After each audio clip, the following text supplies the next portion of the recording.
Independent Urdu के Facebook live में खुश आमदीद।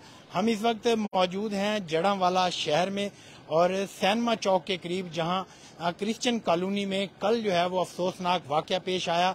तौहीन मजहब के इल्जाम में मुश्तिल मुजाहिरीन ने जलाओ घराव किया। सैकड़ों घर जो है वो लूट लिए और उनमें आग लगाई, और इसी तरह जो चर्च हैं उनको भी नुकसान पहुंचाया, वहां पर भी आग लगाई गई। कल बदअमनी के बदतरीन वाक़े के बाद पुलिस और रेंजर ने रात गए शहर का कंट्रोल संभाल लिया। आज सरकारी तौर पर फैसलाबाद शहर में छुट्टी का ऐलान किया गया था और दफा 144 का नफाज किया गया था, जिसके बाद पुलिस ने कंट्रोल संभाल रखा है। चर्च कॉलोनी को आने वाली जो शाहराएं हैं वो बंद कर रखी हैं ट्रैफिक के लिए, और पुलिस की और रेंजर्स की भारी नफरी यहाँ पर तैनात है।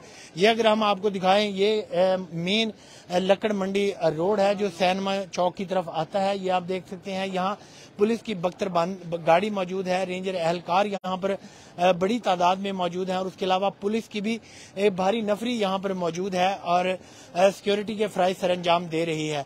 और अगर यहाँ पर जलाओ गिराव और तोड़ फोड़ की बात की जाए तो सैकड़ों घर जो है वो नजर आतिश किए गए हैं और वहां पर तोड़ फोड़ की गई है, शदीद नुकसान पहुंचाया गया है। और जो यहाँ पर क्रिश्चियन आबादी के मसीही लोग थे वो घर छोड़कर यहाँ से जान बचाने पर मजबूर हो गए और मुख्तलिफ आबादियों में जाकर, फैसलाबाद या आसपास के जो गांव हैं वहां जाकर उन्होंने अपने रिश्तेदारों के घरों में पनाह ली।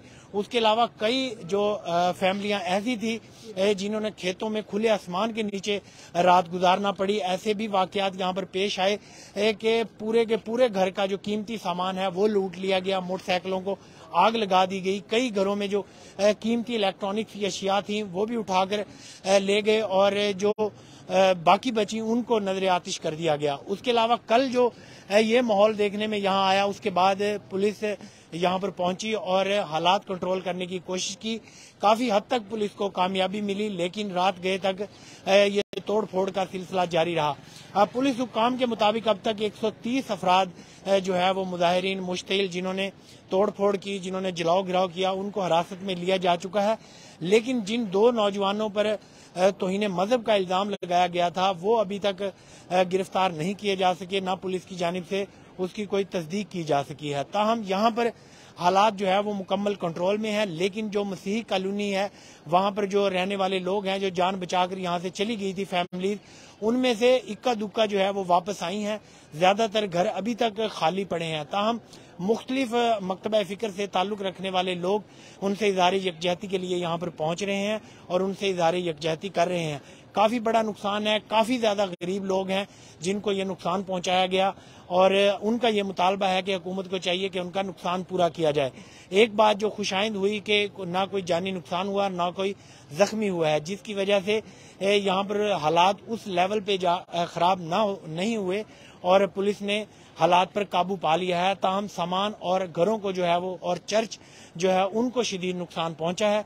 जो इन लोगों का मसीही बरादरी का मुतालबा है कि हुकूमत रिहेबिलिटेशन में उनकी मदद करे। अभी तक हुकूमत की जानिब से इस बारे में ऐलान कोई नहीं किया गया, लेकिन आने वाले दिनों में जो है वो हुकूमत की जानिब से नुकसान का तखमीना भी लगाया जा रहा है। अब तक के लिए इतना ही। अर्शद चौधरी को इजाजत दीजिए।